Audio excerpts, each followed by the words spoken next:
Hello, നല്ല pepper chicken roast എങ്ങനെ ഉണ്ടാക്കാമെന്ന് നോക്കിയാലോ. അപ്പം എൻ്റെ മോന് കൊടുത്തു, അവനിഷ്ടമായി, സൂപ്പറാന്ന് പറഞ്ഞു കേട്ടോ. അപ്പോൾ കഴുകി വെച്ച ചിക്കനിലേക്ക് മഞ്ഞൾപ്പൊടി, കാശ്മീരി ചില്ലി, കുരുമുളക് പൊടി, ഉപ്പും കൂടി ഇട്ട് നല്ലോണം മിക്സ് ചെയ്തെടുക്കുക. നന്നായി മിക്സ് ചെയ്തെടുക്കുക കേട്ടോ. പിന്നെ എൻ്റെ കൈ ഇങ്ങനെ ഇരിക്കുന്നത് മൈൻഡ് ചെയ്യണ്ട, കൈ +1 പഠിക്കുമ്പോൾ പൊള്ളിയതാണേ. ഓക്കെ, അപ്പോൾ നമ്മളും ജസ്റ്റ് ഒന്ന് മാരിനേറ്റ് ചെയ്ത് വെച്ചു. എന്നിട്ടൊരു കുഞ്ഞു ചീഞ്ചട്ടി എടുത്ത് അടുപ്പത്തേക്ക് വെച്ച് കുറച്ച് തേങ്ങ ഇച്ചിരി ഒന്ന് നന്നായി തേങ്ങയുടെ വെള്ളമൊക്കെ ഒന്ന് വറ്റി ബ്രൗൺ കളർ ആവുന്നവരെ ഒന്ന് വറുത്തെടുക്കുക. അതിലേക്ക് 1 ടീസ്പൂൺ മല്ലിപ്പൊടി, അതും കൂടെ ഒന്ന് മിക്സ് ചെയ്തിട്ട് മല്ലിപ്പൊടിയുടെ ആ ഒരു മണം ഒന്ന് ബാലൻസ് ചെയ്യാൻ വേണ്ടിയിട്ട് 2 സവാളയുടെ കുഞ്ഞൊരു കഷ്ണം ഇടുക. പിന്നെ അതിലേക്ക് ഗരം മസാലപ്പൊടി ഇട്ടു. അത് നല്ലോണം ഒന്ന് മൂത്ത് ഒരു ബ്ലാക്ക് കളറായി വരുന്നവരെ നല്ലോണം വഴറ്റിയെടുക്കുക കേട്ടോ. അത് അങ്ങോട്ട് മാറ്റി വെക്കുക.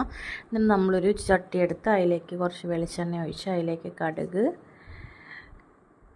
കറിവേപ്പിലയും കൂടെ ഇട്ടിട്ട് നമുക്ക് അതിലേക്ക് മാറ്റി വെച്ചിരിക്കുന്ന ചിക്കൻ എടുത്തിടാം. എന്നിട്ട് അത് ജസ്റ്റ് ഒന്ന് നല്ലോണം ഒന്ന് വഴറ്റി കൊടുത്തിട്ട് അതൊന്ന് അടച്ച് വെക്കാം കേട്ടോ.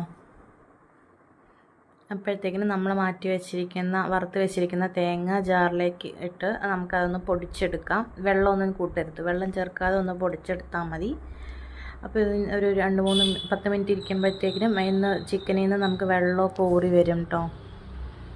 എന്നിട്ട് അത് ജസ്റ്റ് ഒന്ന് ഇളക്കിയിട്ട് നമ്മൾ വറുത്ത് വെച്ചിരിക്കുന്ന തേങ്ങാപ്പൊടി ഇട്ട് കൊടുക്കുക.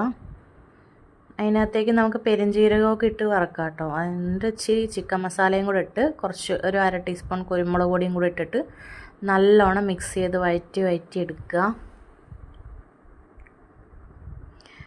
ചിക്കൻ വെന്തിട്ടില്ല എന്ന് തോന്നുകയാണെങ്കിൽ തിളച്ച വെള്ളം ഇച്ചിരി ഒഴിച്ചു കൊടുക്കുക. ഒരു 1/2 ഗ്ലാസ് തിളച്ച വെള്ളം ഒഴിച്ചു കൊടുത്ത് എല്ലാം കൂടെ ഒന്ന് മിക്സ് ചെയ്ത് വീണ്ടും ഒന്ന് 10 മിനിറ്റ് അടച്ച് വെക്കുക കേട്ടോ. അതൊന്ന് തുറന്ന് വരുന്ന സമയത്ത്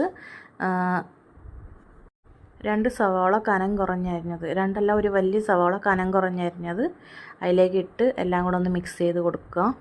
എന്നിട്ട് നമുക്ക് അടച്ച് വയ്ക്കാം കേട്ടോ. അത് തുറന്ന് വരുമ്പോൾ നമുക്ക് നല്ല മണമൊക്കെ വരും. നല്ല പെപ്പർ ചിക്കൻ റോസ്റ്റ് ഇവിടെ റെഡി ആയിട്ടുണ്ട്.